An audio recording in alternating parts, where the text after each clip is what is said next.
కాసేపట్లో Telangana budget assembly సమావేశాలు ప్రారంభం కాబోతున్నాయి. అసెంబ్లీ మండలి సంయుక్త సమావేశాలను ఉద్దేశించి గవర్నర్ జిష్ణుదేవ్ వర్మ ప్రసంగిస్తారు. అలాగే ఈ సమావేశాలకి ప్రధానంగా కేసీఆర్ కూడా బీఆర్ఎస్ అధినేత హాజరు కాబోతున్నారు. పార్టీ ఎమ్మెల్యేలు ఎమ్మెల్సీలతో కలిసి సభకొచ్చి ప్రజా వ్యతిరేక విధానాల్ని ప్రశ్నించే అవకాశం ఉందని కూడా సమాచారం అందుతోంది.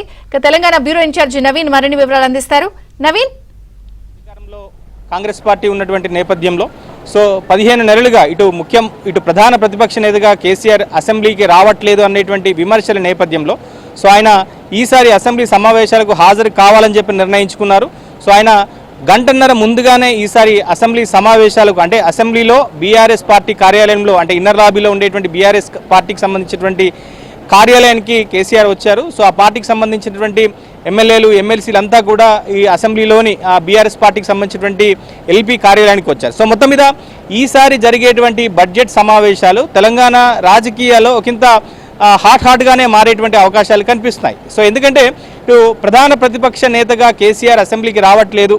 ఆయన 9.5 ఏళ్ల పాటు ఆయన ముఖ్యమంత్రిగా పనిచేసినటువంటి కేసీఆర్ తన అనుభవాలను సూచనలు సలహాలను ఇవ్వాల్సిందిగా అసెంబ్లీ వేదికగా ముఖ్యమంత్రి రేవంత్ రెడ్డి అనేక సార్లు కోరారు. మరోవైపు మొహం చాటేసి కేసీఆర్ అసెంబ్లీకి రావట్లేదు, ఫామ్ హౌస్కే పరిమితమయ్యారు అనేటువంటి విమర్శల నేపథ్యంలో మరొక వైపు కేసీఆర్ ప్రధాన ప్రతిపక్ష నేతగా అసెంబ్లీకి హాజరు కానప్పుడు ఆయన మీద అనర్హత వేటు వేయాలని చెప్పని ఇప్పటికే హైకోర్టు కూడా పిల్ కూడా వేసేటువంటి నేపథ్యంలో కొందరు ఇవాళ కేసీఆర్ ఎట్టకేలకు అసెంబ్లీకి అయితే హాజరవుతున్నారు. అయితే అది పూర్తి స్థాయి సెషన్స్ మొత్తం వరకు కేసీఆర్ హాజరవుతారా లేదా ఇవాళ రెండు ఉభయ సభలను ఉద్దేశించి గవర్నర్ ప్రసంగించనున్నటువంటి నేపథ్యంలో ఇవాళ ఒక రోజు మరోసారి 19వ తారీఖున బడ్జెట్ ప్రవేశపెడుతున్నటువంటి నేపథ్యంలో ఆ రోజు అంటే 2 రోజులు మాత్రమే కేసీఆర్ హాజరవుతారా అనే దాని మీద అయితే కొంత చర్చ అయితే జరుగుతుంది. మొత్తం మీద ఈసారి సెషన్స్లో ఇటు కేసీఆర్ వర్సెస్ రేవంత్ రెడ్డి అనేటువంటి రీతిలో మాటల యుద్ధం కూడా జరిగేటువంటి పరిస్థితి కనిపిస్తుంది. మొత్తం మీద ఈ సెషన్స్లో ఇటు కాంగ్రెస్ వర్సెస్ బీఆర్ఎస్ అన్నట్టుగానే ఉండేటువంటి అవకాశాలు అయితే కనిపిస్తున్నాయి. ఎందుకంటే ఈ 15 నెలలుగా ఇటు తెలంగాణలో ఇటు కాంగ్రెస్ పార్టీ పర్ఫార్మెన్స్ విషయంలో ఒక ప్రోగ్రెస్ రిపోర్ట్ను రేవంత్ రెడ్డి అసెంబ్లీలో ప్రదర్శించబోతున్నారు.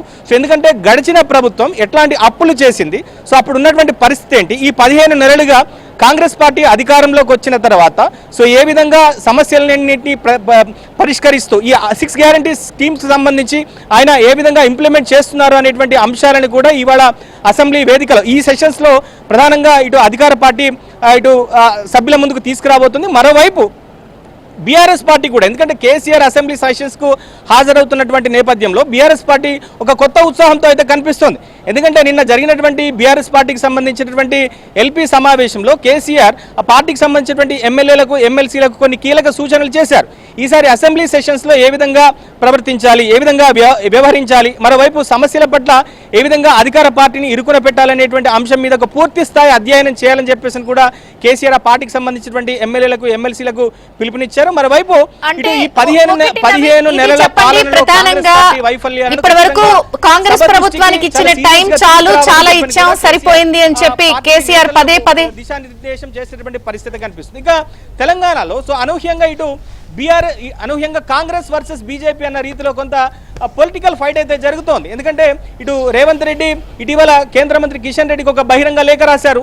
ఈ 15.5 నెలల కాలంలో ఇటు తెలంగాణ ప్రభుత్వం తెలంగాణ ప్రజల తరపున కేంద్రం నుంచి రావాల్సినటువంటి నిధుల విషయంలో కావచ్చు, ప్రాజెక్టుల విషయంలో కావచ్చు ఎన్నిసార్లు విజ్ఞప్తులు చేసింది, ఎన్నిసార్లు కోరింది, అయినప్పటికీ కూడా కేంద్ర ప్రభుత్వం తెలంగాణని ఏ విధంగా వివక్షకు గురి చేస్తున్నటువంటి అంశాలను ప్రధానంగా ఈసారి అసెంబ్లీ సెషన్స్లో ఇటు బీజేపీని రేవంత్ రెడ్డి టార్గెట్ చేసేటువంటి అవకాశాలు కనిపిస్తున్నాయి. మరోవైపు ఈసారి బీజేపీ కూడా ఎందుకంటే ఇప్పటికే కౌన్సిల్లో 2 ఎమ్మెల్సీ స్థానాలను దక్కించుకున్నటువంటి బీజేపీ అసెంబ్లీ సెషన్స్కు కేసీఆర్ కూడా వస్తున్నారన్నటువంటి సమాచారంతో అంటే వస్తున్నారన్నటువంటి నేపథ్యంలో బీజేపీ కూడా ఒకంత ఎదురుదాడి చేసేటువంటి రీతిలో తన వ్యూహాలను కూడా సిద్ధం చేసుకున్నటువంటి పరిస్థితి కనిపిస్తుంది. ఏదేమైనా ఈసారి సెషన్స్ మాత్రం ఒకంత హాట్గా జరిగేటువంటి అవకాశాలు కనిపిస్తున్నాయి.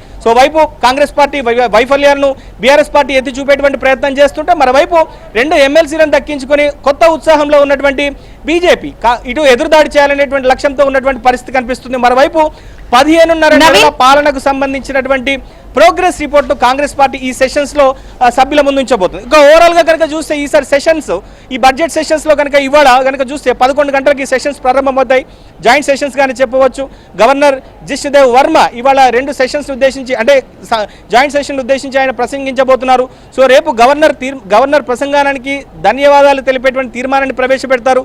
సో హోలీ రోజు హాలిడే ఇచ్చిన తర్వాత మరుసటి రోజు శనివారం రోజు గవర్నర్ తీర్మానానికి ధన్యవాదాలు తెలిపేటువంటి చర్చ ఉంటుంది. ఆ తర్వాత ఇటు బీసీ కులగణనకు సంబంధించి 42% ఇప్పటికే బీసీలకు విద్యా ఉపాధి రంగాల్లో అవకాశాలు ఇచ్చే విధంగా ఒక రిజర్వేషన్లను కూడా తీసుకొచ్చినటువంటి నేపథ్యంలో దానికి చట్టబద్ధత తీసుకురాబోతున్నారు. సో మరోవైపు ఎస్సీ వర్గీకరణకు సంబంధించినటువంటి నివేదికను కూడా అసెంబ్లీలో ప్రవేశపెట్టి ఈ రెండు ఇటు కులగణన మరోవైపు ఎస్సీ వర్గీకరణకు సంబంధించినటువంటి చట్టబద్ధతను కూడా బిల్లులను కూడా ఈసారి అసెంబ్లీలో తీసుకురాబోతున్నారు. ఇక 19వ తారీఖు అసెంబ్లీలో బడ్జెట్ను ప్రవేశపెట్టబోతున్నారు. ఈసారి 3 కోట్లకు పైగానే 3 లక్షల కోట్లకు పైగానే ఈసారి బడ్జెట్ ఉండేటువంటి అవకాశాలు కనిపిస్తున్నాయి.